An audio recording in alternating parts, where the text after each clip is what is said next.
राज्यातील अपात्र शिक्षक आणि शिक्षकेतर कर्मचाऱ्यांची नावे शालार्थ प्रणालीमध्ये नियमबाह्यरित्या समाविष्ट करून वेतन अदा केल्यासंदर्भात स्थापन करण्यात आलेल्या विशेष चौकशी पथकाच्या अनुषंगाने आज आपण एक महत्त्वाचा असा शासन निर्णय जाणून घेणार आहोत.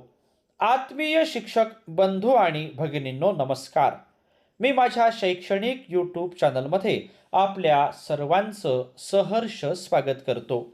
आजच्या या व्हिडिओमध्ये आपण शालेय शिक्षण व क्रीडा विभागाचा दिनांक 5 डिसेंबर 2025चा एक महत्त्वाचा शासन निर्णय जाणून घेणार आहोत.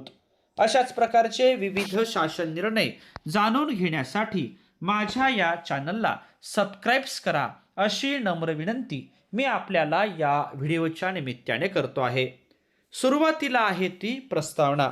राज्यातील अपात्र शिक्षक शिक्षकेतर कर्मचाऱ्यांची नावे शालार्थ प्रणालीमध्ये नियमबाह्यरित्या समाविष्ट करून वेतन अदा केल्यासंदर्भात विविध लोकप्रतिनिधी, संघटना व तक्रारदार नागरिक यांच्याकडून शासनास तक्रारी प्राप्त झाल्या आहेत.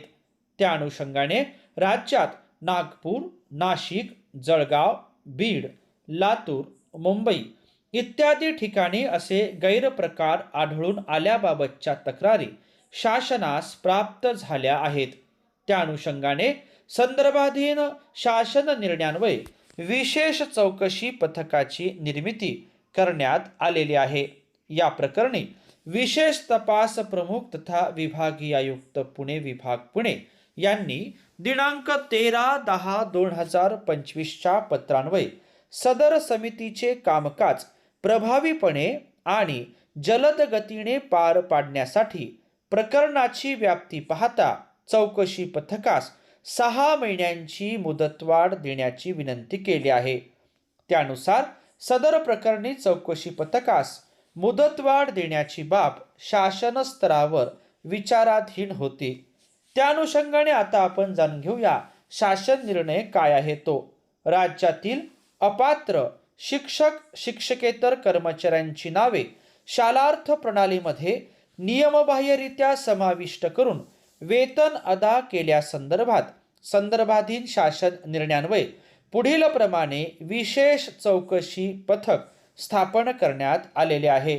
श्री चंद्रकांत पुलकुंडवार, विभागीय आयुक्त पुणे IAS पथक प्रमुख, श्री मनोज शर्मा, पोलीस महानिरीक्षक कायदा व सुव्यवस्था महाराष्ट्र राज्य IPS सदस्य, श्री हारून आतार, सहसंचालक प्रशासन अंदाज व नियोजन शिक्षण आयुक्तालय यांचे कार्यालय महाराष्ट्र राज्य पुणे सदस्य सचिव. सदर चौकशी समितीचा कालावधी हा दिनांक 7/11/2025 रोजी समाप्त झाला आहे. त्यानुसार प्रकरणाची व्याप्ती पाहता चौकशी पथकास पुढील 4 महिन्यांचीच म्हणजेच दिनांक 8/11/2025 ते दिनांक 8/3/2026 पर्यंत मुदतवाढ देण्यात येत आहे. सदर शासन निर्णय महाराष्ट्र शासनाच्या संकेतस्थळावर उपलब्ध करण्यात आला असून आपण तो संकेतांकाच्या साहाय्याने पाहू शकता. अत्यंत महत्त्वाचा असा हा शासन निर्णय आहे. सदर शासन निर्णय आपण या ठिकाणी जाणून घेतल्याबद्दल आपल्या सर्वांचेच मनापासून धन्यवाद.